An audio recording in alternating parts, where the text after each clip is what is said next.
BJP ने हर booth पर रखा 370 अधिक वोट का लक्ष्य। इसको लेकर बोले एआईसीसी मेंबर चरण सिंह सप्रा।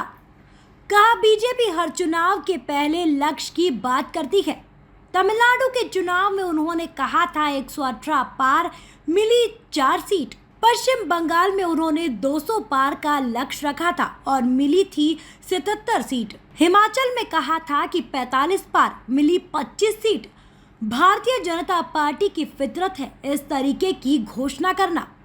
कांग्रेस पार्टी का कार्यकर्ता जमीनी स्तर पर उतरकर काम करना जानता है। प्रवक्ताओं की बैठक इसीलिए ली गई कि प्रवक्ताओं के संज्ञान में भी होना चाहिए, कोऑर्डिनेशन होना चाहिए कि क्या मुद्दे हैं, केंद्र का हमारी जो संस्था है वो क्या चाहती है, राज्य के जो हमारे कांग्रेस पार्टी है वो क्या चाहती है, दोनों का कोऑर्डिनेशन रहना चाहिए।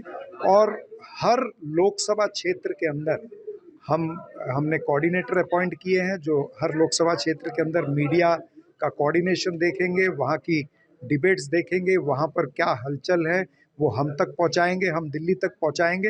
यानी कुल मिलाकर के ये मीटिंग इसलिए थी कि एक अच्छा मीडिया कोऑर्डिनेशन मध्य प्रदेश का लोकल लेवल तक और उस लोकल लेवल के मुद्दों का एआईसीसी तक कोऑर्डिनेशन रहे। देखिए, बीजेपी के लक्ष्य तो मैं आपको अनेक लक्ष्य बता सकता हूं कि हर चुनाव के पहले वो इस तरह की बातें करते हैं।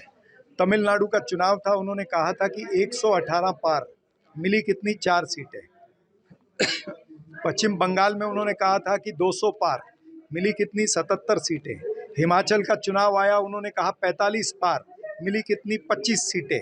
छत्तीसगढ़ में जो पिछला चुनाव हुआ था 2018 में, तब भी उन्होंने इसी तरह की कोई घोषणा की थी, मिली थी कुछ उनको 15 सीटें। तो भारतीय जनता पार्टी की ये फितरत है, इस तरह की घोषणाएं करते हैं। कांग्रेस पार्टी का कार्यकर्ता जो है वो जमीनी स्तर पर उतर के काम करना चाहता है। जनता के मुद्दों को लेकर के हम जनता की अदालत में जा रहे हैं।